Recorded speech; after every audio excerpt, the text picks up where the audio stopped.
చాలా కాలం క్రితం ఢోలక్పల్ అనే గ్రామంలో చాలా కోళ్లు ఉండేవి.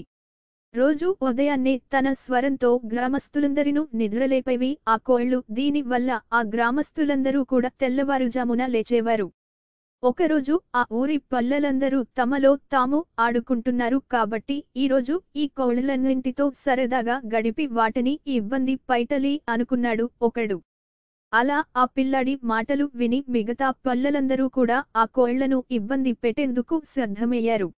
ఇప్పుడు ఆ పిల్లలు సరదాగా ఆ కోళ్లను ఇబ్బంది పెట్టడం మొదలుపెట్టారు.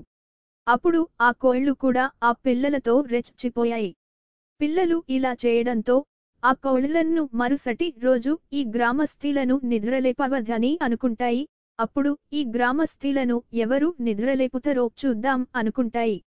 ఆ రోజు తర్వాత మరుసటి రోజు ఉదయం వచ్చేసరికి ఆ కోళ్లు శబ్దం చేయలేదు.